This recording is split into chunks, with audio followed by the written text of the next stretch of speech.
Federal prosecutors are expected to unseal an indictment tomorrow against former Cuban leader Raul Castro. This would be the latest point of pressure the Trump administration has put on Cuba. Earlier this year, the U.S. began a blockade of oil tankers to the island nation, exacerbating an ongoing energy crisis. CBS News' Christian Benavides spoke with some Cuban Americans in Miami about what's happening. Every time we see how people are suffering, every time they're thinking about what they're going to bring to the table, it's very sad. I've seen it getting worse and worse and worse, but it's beyond. There's no words. And I think that now more than ever is the correct time to be doing something, especially the Cuban people, to vocalize what is happening to them. Roxanna Vigil joins us now. She's an international affairs fellow in national security at the Council on Foreign Relations. So what is the status of Cuba's economy? Yeah, so the Cuban economy has for a while been in crisis, and it's been dependent on other powers. During the Cold War, dependent on the Soviet Union, and after the fall of the Soviet Union, it depended on Venezuela, turned to Venezuela, which provided it with cheap oil.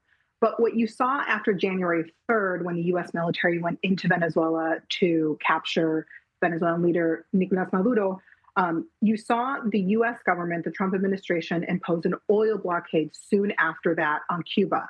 Why? Because Cuba no longer had Venezuela to provide it with oil. And the Trump administration really saw this as an opportunity to further weaken the Cuban government and to seek that regime change that Trump has been seeking since his first term. So beyond and this goes beyond the longstanding U.S. embargo against Cuba. So what we're really seeing now is a strangling of the Cuban environment. The Cuban economy and the Cuban people have run out of oil.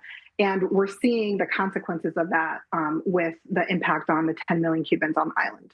Do you see a world in which what happened in Venezuela would happen in Cuba?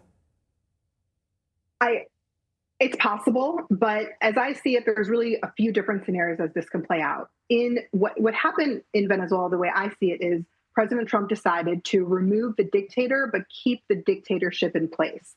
I think that would be really difficult in Cuba, in part because I don't know if there is a Delcy Rodriguez in Cuba, which is the person that Trump is now working with in Venezuela. Maduro's, the Venezuelan leader, his number two. She's in charge now, and Trump is working with her and with the rest of the regime that remains in place.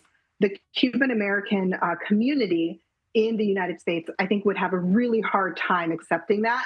And of course, you have Secretary of State Marco Rubio, who is the son of Cuban immigrants and has made it a personal and political mission to see the end of the communist government in Cuba. So that would be really hard. The other option, of course, is a airstrike similar to what you saw in Iran. We've seen how that's played out.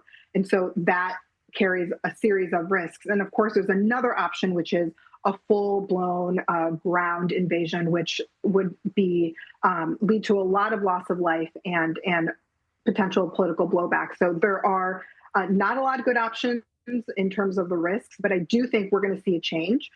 It's unpredictable how it'll play out, and I don't think the Cubans will go down without a fight. Roxanna Vigil, thank you.